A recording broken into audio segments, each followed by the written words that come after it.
RCF.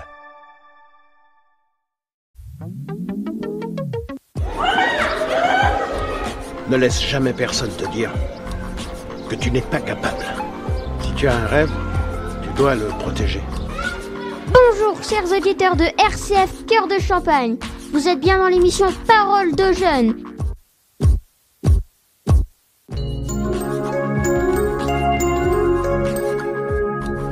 Écoutez les voix de demain. Les élèves du collège Notre-Dame de Châlons-en-Champagne prennent le micro et vous invitent à un rendez-vous captivant. Bonjour à toutes et à tous et bienvenue dans Parole de jeunes, votre émission sur RCF Cœur de Champagne. Aujourd'hui, nous avons la joie d'accueillir Don Jérôme qui va nous éclairer sur une fête majeure du calendrier chrétien, l'Ascension. Cette célébration qui marque l'élévation de Jésus au ciel 40 jours après Pâques. Il porte un message fort en particulier pour nous les jeunes. Ensemble, nous allons découvrir comment cette fête peut nourrir notre foi, inspirer notre vie quotidienne et nous aider à mieux comprendre ce que Jésus attend de chacun de nous. Bonjour. Bonjour. J'espère que vous allez bien. Bien, je vous remercie, je suis très heureux d'être avec vous aujourd'hui. Don Jérôme, pouvez-vous nous expliquer ce qu'est l'Ascension et pourquoi est-elle si importante dans la foi chrétienne ? Eh bien, l'Ascension, comme vous l'avez dit en introduction, là, c'est 40 jours après Pâques. Donc, c'est le moment où Jésus a fini de se montrer après sa résurrection à ses amis, à ses disciples, à ses apôtres, en leur montrant ses plaies. Regardez, c'est bien moi. J'étais en croix, il y a encore la marque des clous dans mes mains, dans mes pieds, dans mon côté. C'est moi qui étais sur la croix et je suis vivant. Pendant 40 jours, il a pu faire ça, Jésus. Et là, maintenant, le jour de l'Ascension, il monte au ciel et on ne le verra plus jusqu'au dernier jour. Donc c'est si important pour nous l'Ascension parce que c'est la fête pour nous de l'espérance. C'est quoi l'espérance ? C'est le désir qu'on a de quelque chose qui n'est pas encore arrivé. Et c'est quoi qu'on désire ? Voir Jésus. Que Jésus revienne sur la terre comme il l'a promis. Aujourd'hui, on ne le voit pas, mais un jour, on le verra quand il reviendra à la fin des temps. Quelle est la signification de l'Ascension dans le contexte de la vie de Jésus ? Eh bien, l'Ascension, c'est que Jésus, pendant 3 ans, a parlé avec ses amis, avec ses disciples, avec ses apôtres. Il a parlé du royaume des cieux.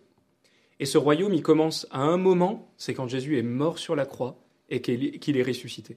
À partir de ce moment-là, le royaume est ouvert et les hommes et les femmes qui passent par la mort peuvent entrer dans le royaume des cieux. Et qu'est-ce que c'est l'Ascension dans le contexte de la vie de Jésus ? C'est son entrée au ciel et il est assis sur le trône des cieux. Jésus est roi et désormais il trône dans le ciel. Pourquoi l'Ascension a-t-elle lieu 40 jours après Pâques et quelle est l'importance de ce nombre ? Alors pourquoi 40 jours ? Parce que c'est 40 jours dans la vie de Jésus, ça s'est passé 40 jours après. Pendant 40 jours, Jésus s'est manifesté à ses disciples, ses apôtres, en leur montrant ses plaies et en disant qu'il était vivant. Ces 40 jours étant finis, il est monté au ciel. Voilà pourquoi est-ce qu'on le fait 40 jours. Et pourquoi c'est si important ? Eh bien, comme quand vous vivez un événement fort dans votre vie, on a besoin de le relire, d'y repenser. Quand on a vécu une super fête, des super vacances, on y pense, et après il faut passer à la suite. C'est la même chose avec l'Ascension. Pendant 40 jours, on a pensé à Pâques, qui est la traversée de la mort à la vie. Jésus est vivant, Jésus est vivant. Jésus. Maintenant, il faut aller de l'avant, il y a d'autres choses à vivre maintenant. L'Ascension est-elle un moment de transition entre Pâques et la Pentecôte ? Si oui, de quelle manière ? Eh bien complètement, vous avez totalement raison, c'est un vrai moment de transition. C'est-à-dire que pendant 40 jours, on fait mémoire, Jésus est vivant, Jésus est vivant. Et qu'est-ce qu'il promet, Jésus ? Restez à Jérusalem et dans quelque temps, vous allez recevoir le don du ciel qui s'appelle l'Esprit Saint. Et qu'est-ce qu'on reçoit à la Pentecôte ? L'Esprit Saint. Pendant 10 jours, l'Église, elle va se préparer dans son cœur à recevoir l'Esprit de Dieu. Et le jour de la Pentecôte, patatam, l'Esprit Saint descend et vient habiter dans notre cœur. Comment les jeunes d'aujourd'hui peuvent-ils vivre cette fête dans ce monde qui semble parfois tourner loin des valeurs chrétiennes ? Eh bien, encore une fois, c'est le fait que Jésus, premièrement, règne dans le ciel. Et pour des jeunes, c'est hyper intéressant d'avoir quelque chose de stable. Quand on est jeune, il y a tellement de choses qui bougent. On a notre corps qui grandit, qui évolue, on devient des adultes. Nos désirs, on a des désirs d'aller de l'avant, de réaliser des rêves, on veut faire quelque chose de notre vie, etc. Tout bouge, et c'est super.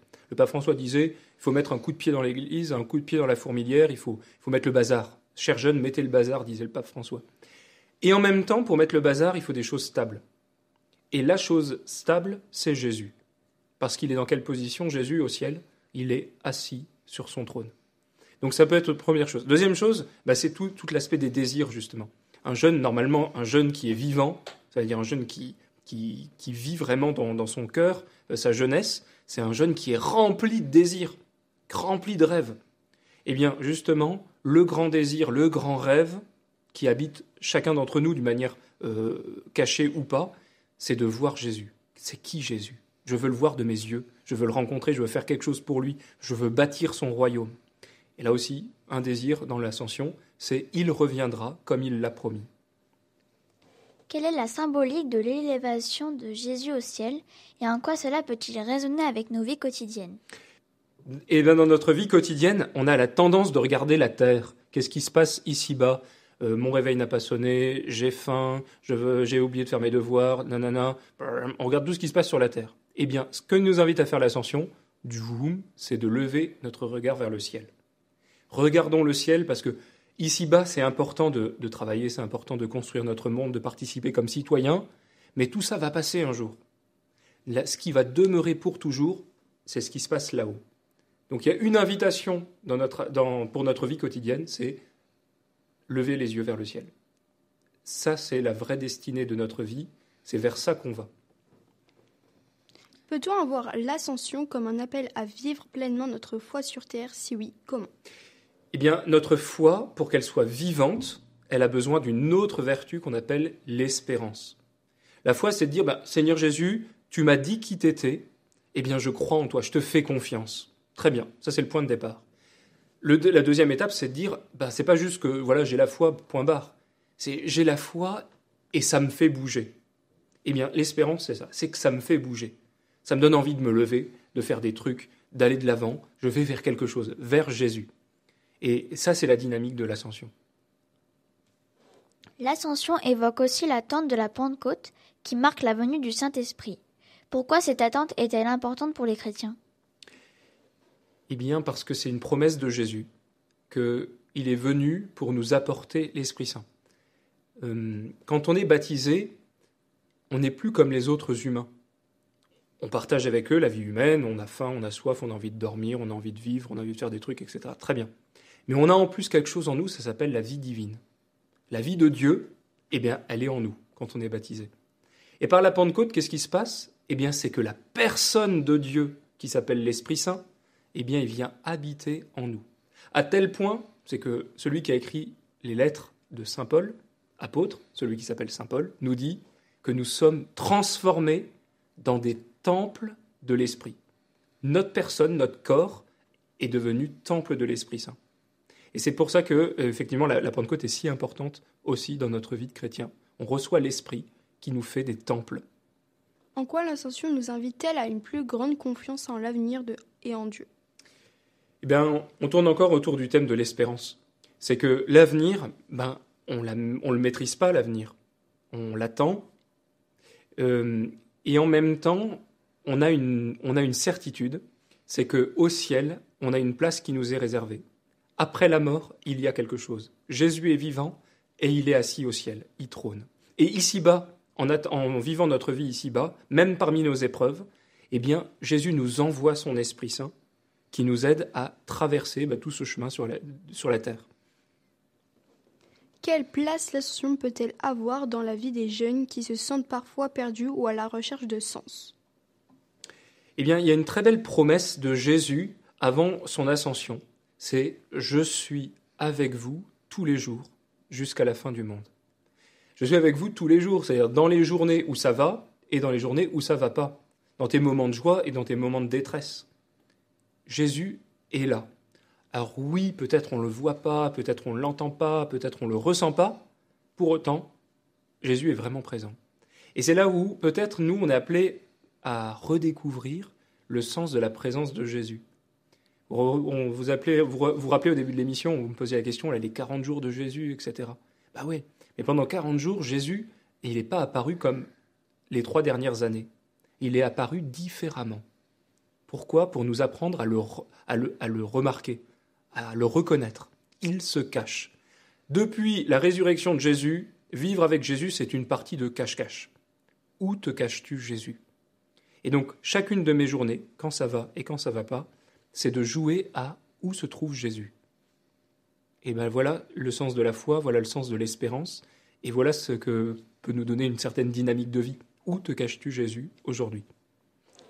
L'Ascension est un moment où Jésus quitte ses disciples, mais il leur laisse une mission. Pourquoi est-ce si important de comprendre cette mission ? Donc la mission que laisse Jésus, c'est aller de par le monde entier, faites des disciples en les baptisant au nom du Père et du Fils et du Saint-Esprit, et en leur enseignant tout ce que je vous ai dit. Ça, c'est la mission que les apôtres reçoivent. Pourquoi c'est si important ? Ça, c'est un autre passage de la Bible, de l'Évangile, où Jésus dit, pour aller au royaume du ciel, il faut recevoir le baptême, c'est-à-dire qu'il faut recevoir cette vie. Nul ne peut entrer au royaume s'il n'est pas né de l'eau et de l'Esprit Saint. Et donc, qu'est-ce que fait Jésus ? C'est moi, Jésus, désormais je monte m'asseoir au ciel. Je suis avec vous tous les jours, mais je vais agir à travers vous. Donc vous recevez une mission pour que moi je continue la mienne. Donc, comme disciples, comme chrétiens, eh bien on est envoyés partout dans le monde, dans nos familles, dans nos travaux, dans notre école, partout, chez nos amis, etc., pour continuer la mission de Jésus. Dire que Jésus est vivant, dire que Jésus veut les sauver, et que pour être sauvé, il faut recevoir sa vie, et la vie, on la reçoit par l'eau et l'Esprit Saint, c'est-à-dire par le baptême. Comment cette fête peut-elle encourager les jeunes à se mobiliser pour des causes sociales ou caritatives en écho à l'enseignement du Christ ? Eh bien, encore une fois, je suis avec vous tous les jours jusqu'à la fin du monde. Eh bien, si ça, c'est la mission de Jésus, de venir nous sauver, eh bien, il veut le faire à travers nous. Donc, quand je fais une action de charité, une action d'amour, Jésus nous dit dans l'Évangile, ne serait-ce que de donner un verre d'eau à quelqu'un parce qu'il appartient à Jésus, cette personne, eh bien alors on reçoit un grand trésor dans le ciel. Donc en faisant des œuvres de charité, des œuvres d'amour au nom de Jésus, on leur manifeste que Jésus est vivant et qu'à travers nos petites personnes, Jésus les aime. Et ça, c'est une grande œuvre. Et on doit se bouger pour manifester la présence de Jésus et répandre, comme un semeur répand le grain, eh bien répandre cet amour du Christ Jésus. Dans l'Évangile, les disciples sont remplis de joie après l'Ascension. Pourquoi, selon vous, cet événement les remplit-il de joie et comment cette joie peut-elle inspirer les jeunes aujourd'hui ? Eh bien, il y a plusieurs événements. La joie des apôtres. Quand on connaît dans nos familles un deuil, on n'est pas joyeux. On est triste parce qu'on ne voit plus cette personne. Eh bien, les apôtres, ils ont vécu pendant 3 jours un deuil. Jésus est mort en croix. Il a été mis dans le tombeau. Et 3 jours après, il se manifeste. Pendant 40 jours. Mais les apôtres, ils ont du mal à croire. Si on voit des gens qui sont morts dans nos familles de nouveau être présents devant nous, eh bien, on ne serait pas d'abord joyeux, on serait très troublé, parce qu'on sait que ça ne fonctionne pas comme ça. Et donc pendant 40 jours, ils vont voir ce Jésus présent, et ils vont avoir du mal à y croire. Ils vont être mêlés entre de la stupeur et de la joie. Et pendant 40 jours, ils se sont habitués, ils ont compris le message, et quand ils voient Jésus monter au ciel, ils savent désormais que c'est pour toujours, que c'est vrai, et cette joie, ils vont vouloir la communiquer au monde. Mais le problème, c'est qu'il reste dans leur cœur de la peur. Et la peur nous paralyse.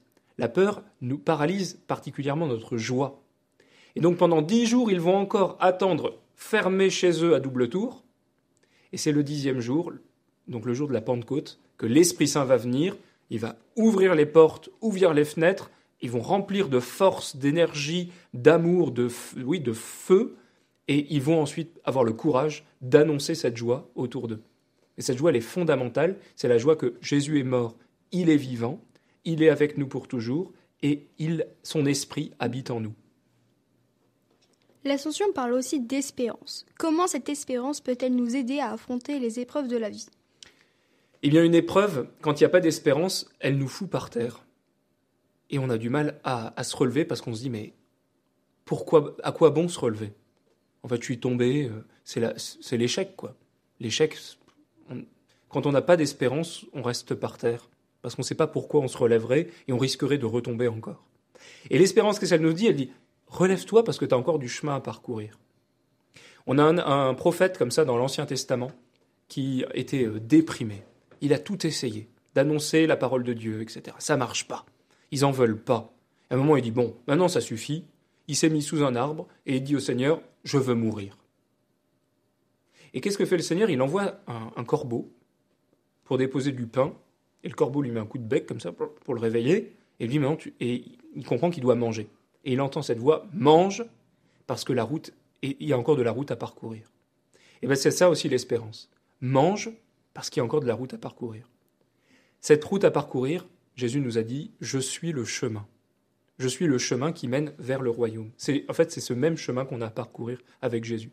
Et oui, sur ce chemin, il y aura la croix. Et on ne peut pas rentrer dans le royaume sans passer par la croix. Ça va être notre mort, mais ça va être aussi toutes nos souffrances, toutes nos peines, toutes nos difficultés, toutes nos épreuves d'une vie. Toutes nos épreuves, toutes nos souffrances sont unies à la croix de Jésus. Mais la croix de Jésus, c'est comme une clé qu'on met dans la serrure, on tourne, et ça nous ouvre la porte du ciel. Donc voilà aussi l'espérance de la croix. Cette croix m'ouvre le ciel. Il ne faut pas que je m'atterre en moi-même, que je m'attriste de souffrir ou d'être uni à la croix de Jésus. C'est le passage pour suivre Jésus. Et je peux même avoir de la joie à être uni à Jésus sur la croix, parce que je sais qu'après, il m'attend dans le ciel. Est-ce que l'ascension peut être un moment de renouveau spirituel pour les jeunes? Comment la vivre au quotidien? Eh bien, tu peux vivre cette dimension spirituelle de l'ascension au quotidien, justement en apprenant à relever la tête. Dans notre vie, peut-être c'est simplement, au lieu de baisser la tête sur son téléphone portable, eh bien, d'apprendre aussi à vivre avec ce qui est spirituel. C'est-à-dire, par exemple, à justement éteindre ce téléphone, éteindre tous les moyens de médias, là, et de rentrer au fond de son cœur. Et ça, c'est la dimension spirituelle de l'ascension. D'avoir cette dimension spirituelle dans chacune de nos vies. Et c'est pas que pour les chrétiens, c'est même pas que pour les croyants. C'est parce qu'on est humain, on a cette dimension spirituelle. Et peut-être que le renouveau de l'ascension, ça serait celui-là. Redécouvrir la dimension spirituelle de notre vie par la prière. Dans notre société actuelle, de plus en plus de jeunes s'éloignent de la pratique religieuse. Que pouvez-vous leur dire pour les rappeler à la portée de l'ascension? Eh bien, je dirais qu'il y a de plus en plus de jeunes qui reviennent à la foi. Il faut regarder là, les fêtes de Pâques dernières. Sur la France entière, je ne me rappelle plus, il y a quelque chose comme 17 000 catéchumènes qui ont été baptisés dans le week-end pascal. Ici, à Châlons, sur notre espace missionnaire, on a eu 60 personnes baptisées. Quelques adultes, mais aussi beaucoup de jeunes. Beaucoup de collégiens, de lycéens et d'enfants primaires aussi. Mais c'est impressionnant. Donc je dirais qu'il y a tout un renouveau de jeunes qui reviennent à la foi. Et ça ne m'étonne pas parce que on est, encore une fois, on est des êtres humains et on est fait pour ça. Et on découvre dans notre époque pourquoi c'est tellement varié, les raisons sont tellement variées, mais on voit aujourd'hui que c'est plein d'espérance parce que notre jeunesse a besoin de cette dimension spirituelle. Et pas d'avoir des ersatz, ça veut dire des trucs qui ressemblent, mais ça c'est pas la même chose. On a besoin du vrai. On a besoin de vraies choses spirituelles. Et la vraie chose spirituelle, c'est l'Esprit Saint. Tu veux être un saint, tu veux vivre une aventure, tu veux vivre ta vie spirituelle, eh bien, approche-toi de Jésus-Christ, approche-toi de l'Esprit Saint. Et Jésus-Christ et l'Esprit Saint, ça se trouve dans l'Église. Donc, approche-toi de l'Église. L'ascension nous parle de la vie après la mort. Comment aborder ce sujet avec les jeunes qui ont peur de la mort ou de l'inconnu? Alors, on a tous peur de la mort et de l'inconnu. Et je dirais on a peur de la mort parce qu'on a peur de l'inconnu. Est-ce que j'ai découvert récemment le sens du mot aventure? L'aventure, c'est adventura, ce qui doit arriver. Et on sait bien que ça va devoir nous arriver, d'y passer. Est-ce qu'on est des aventuriers? Et comment est-ce qu'on peut vivre l'aventure? Pour vivre l'aventure, il faut être équipé et il va falloir aussi beaucoup de confiance. Seigneur, je ne peux pas vivre ma vie en maîtrisant tout. Oui, j'ai des désirs, oui, il faut que je m'y mette, oui, il faut que je travaille, oui, il faut que je prenne les devants. Mais je sais que, en fait, tout ce que je vais pouvoir réussir, ça ne dépend pas de moi. C'est toi qui as les commandes en main. Et donc, Seigneur, il y a un moment dans ma vie ou peut-être que ça sera par une épreuve, peut-être que ça sera par une personne, par une rencontre, je vais devoir lâcher prise. Parce que je vais découvrir qu'il y a des trucs que je ne maîtrise pas. Et notamment, ma mort, je ne la maîtrise pas. Et c'est une aventure à vivre. Et pour la vivre, je te fais confiance. Et quel est le mot chrétien pour dire la confiance ? Eh bien, c'est la foi. Qu'est-ce que c'est la foi ? C'est la confiance en Jésus. Jésus, tu m'as dit que l'on va mourir et que après ta mort, tu vas nous préparer une place dans ton royaume et que tu reviendras pour nous chercher. Eh bien, Seigneur, j'ai confiance en toi. J'ai confiance que, effectivement, après la mort, il y a la vie et que tu m'as préparé une place, que tu m'attends et que tu me feras partager ton bonheur pour toujours. Comment l'Ascension peut-elle nous aider à comprendre notre propre mission sur Terre en tant que chrétiens ? Eh bien, encore une fois, Jésus est monté au ciel, il est assis, il trône et il est roi.